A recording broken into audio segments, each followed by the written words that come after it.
Joining us for the coffee break, we have Jack Pierce and Sonya Barlow, a guest on the show from Like-Minded Females. How are you? Yeah, I'm very well. Thank you so much for having me. Enjoying the warm weather? I'm trying to, but it just seems that based on the last few weeks, I didn't really think the sun would come out, so I've just kind of, scheduled loads of meetings in the week, and now I'm trying to slowly get out of them.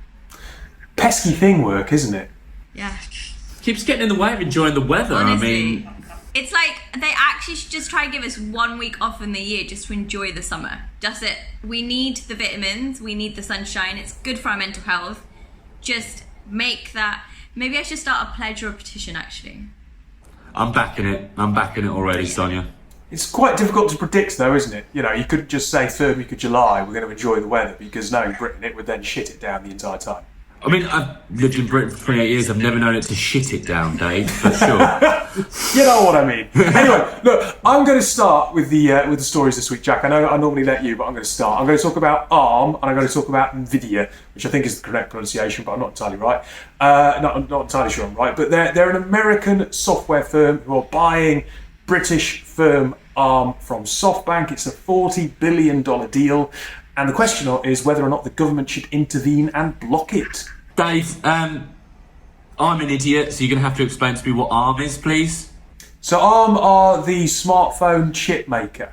And what's the controversy of Nvidia buying that as opposed to So the question mark is that ARM currently have a lot of engineers employed in places like Cambridge and Belfast, Cambridge in particular.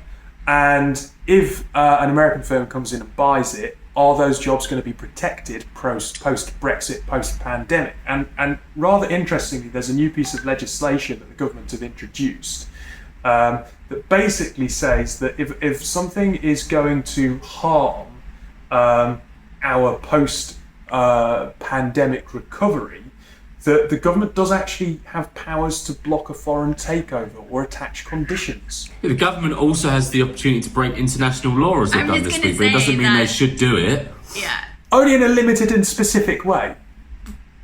There's a few, I think, more pressing issues that the government should be thinking about. We as a nation should be thinking about. Perhaps, but there is a point. Right, one of the big things that they've talked about is the recovery of the economy through technology, right?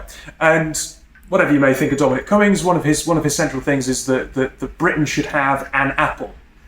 Okay, and so if you've got ARM, which is already on its way to being a major player in the tech space and employing lots of engineers, you don't want to sell that asset off and lose control of where those jobs are, and try and build an Apple from scratch with a startup. You say you don't want to, but Mr. or Mrs. Founder of ARM might want to make a pretty penny and protect themselves amidst pandemic. But that pretty penny is yes going into their pocket. But if you think about the stakeholders, shareholders, and what it's doing for our economy, if it's there's an argument to say if it's been birthed and bred in Britain, it's a part of kind of our economy, and so by selling it, we're not only selling the business that's been done here, but we're also selling the data and the information and customer details. So do I feel comfortable with another American company having my details when I've potentially given it to a UK-based company? Maybe not in the same capacity. Well, on Jack's point, I mean, the co-founder thing's kind of taken away because it was already bought by SoftBank a few years ago. But in the press yesterday, Mr. Herman Hauser, who is one of the co-founders of ARM, has actually called on the government to deploy its powers and has described it as a disaster for the United Kingdom. There's 1,000,001 disasters for the United Kingdom at the moment, to be honest. I mean, Sonia's point about, we don't want to share our data transatlantically anymore is totally pertinent and correct. This isn't what the government needs to be focusing on as much as a few other things, in all honesty. However, if we want to protect our potential unicorn status here, then this makes no sense to do, or potential of a company to get a unicorn status. I just think it's very interesting that, we've got a conservative government, free market economics, and basically the question is how much involvement should they have? Should there be intervention? Should they protect a national asset effectively is what they're suggesting, I suppose, by saying block the takeover. We're also asking a government to get involved who don't necessarily have the knowledge or the education when it comes to tech, data, digital, and regulation. I definitely think that this highlights even a bigger issue is one, there are two issues maybe. One is, what are we as individuals or we as, corporate, what are we doing to keep our companies within the UK? And given where we are now with Brexit and new trade deals, I think it's really important to consider what are we doing to really nurture those companies. And two is, do we feel comfortable kind of giving these decisions, or asking the end user who has no idea about tech, digital, or data to make a decision that could actually potentially really impact the economy. I mean, 40 billion are just a bunch of numbers on a screen at this point, but that could cover the amount that has been given out in furlough, for example, because that's got up to like 36.4 billion or something already. Right, after that dose of really sensible commentary, over to you, Jack. Yeah, right. Why did you go first? And you sound like the smart one, bringing anyway. My article is from Neil Lewis, who writes for CNN Business London, and this is the story that 7-foot robots are stacking shelves in Tokyo convenience stores. Why 7-foot shelves? That's really tall, like surely. 7-foot robots. 7-foot robots. This isn't the important point, Okay, sorry. How do you reach? Oh, well, that's what I was thinking. The 7 robots are foot. putting them up there, and then no one can get them back down. Anyway, sorry. Japan has the oldest population in the world, I have you know, and that's causing an acute labour So therefore, highly shortage. athletic. Anyway, sorry. Mix that with people, being restricted to go out, and incredible lockdown in Japan, and people are returning to work slower. Now, the firm Teleexistence have made this huge robot, but it's not just a robot; it's a VR activated machine that mirrors your body. So you put the mask on and you can stack shelves essentially from anywhere in the world via this robot. So there's two people are doing one job at this Two point. people are doing one job. One robot, one person doing one person's job. So Yes.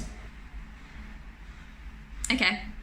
Now the only thing is, what this is enabling them to do in Japan is continue to run stores in like a one person capacity, and continue to stack shelves and aid their stores. Now, the bit that I don't like about this is they've done the maths and they say that it will be, if you buy one of these robots, it will be remotely cheaper, minutely cheaper than hiring human labor. So it's not even like you're saving that much money, if anything, in the long run, right? So this is arguably one of the only times I will be slightly worried about robots coming in and literally, to quote South Park, take our jobs, because you could have one person organising this robot from a million miles away, but you could end up losing an awful lot of jobs to this, especially amidst it coming in during a tough time and potentially, replacing the human interaction. Okay, so one of the things I just want to say is you made a point that this is arguably one of the times that you're worried about robots taking over. Yeah. So one of the only times. Well, look, there's plenty of times to worry about it, but in the next 2 to 3 years, if Teleexistence get this into a cheaper format, and people can quite easily do this. I mean, if you think, say this robot costs less than a salary for a human a year, it's not just that, it's the healthcare and all the other stuff. But what Sonya, for you would be the scarier example here than a shelf stacker? The robots that are making gender biased decisions in recruitment. Probably. Oh, I mean, of course, yeah. Probably Yeah. is going to be a really big thing for me. Whose job does that take, though? A recruiter? A recruiter, a sourcing manager, a hiring manager. On a personal note, I think these kind of jobs, especially these tasks, unless you're talking like the back of the Amazon warehouse, 100%, that's where we need the robots, because that is laborious and that doesn't pay very well.